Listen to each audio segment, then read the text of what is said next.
easier for them to get the electric refrigerators or the 12 volts, put them in the coach, put a solar panel on the trailer and an inverter to make it all work. So let me explain a little bit how that works for those of you that do have a 12 volt refrigerator, or you're shopping for one or shopping for a trailer and all you're seeing is 12 volt. Well, first of all, make sure the dealership puts two 12 volt batteries. Now, I'm not a 6 volt fan. There's a lot of guys out there on blogs that you'll get more amp hours. They'll give you 25 or 30 benefits for going a 6 volt battery over a 12. I'm an old school guy. 12 volt batteries to me, your regular old car battery, marine grade 12 volt battery, is the bread and butter. And let me explain why.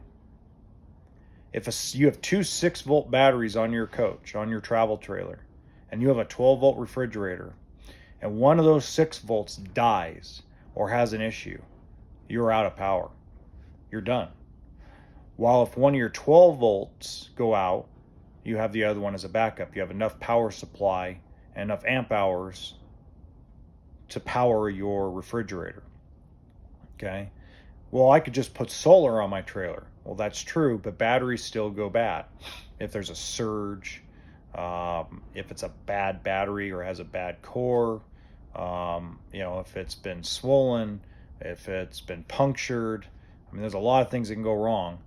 I have a 2-year-old fifth wheel we just sold that had 4 6 volt batteries in it with a full inverter system and everything. One battery was bad and the whole system was shot. It couldn't recharge. The charging stations just didn't work. So make sure, even if they're trying to upsell you, please, if you have a 12 volt refrigerator, make sure that you have two 12 volt batteries on that travel trailer, that fifth wheel, or that motorhome.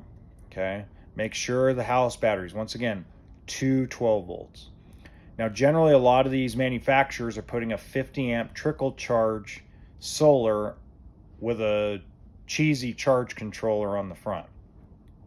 That's okay to get started, but as you start traveling outward and start wanting to do more dry camping, make sure you upgrade to a 100 watt Go Power, 190 watt Go Power solar system.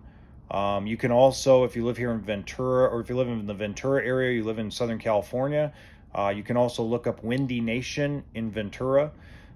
They have a 200 watt system with a charge controller that's very easy for you to install, or you can have a dealer install it for you. So let me give you an example of what I'm talking about. So I'm in a Puma that came in with a bad stove. So let me give you an example of what I'm talking about.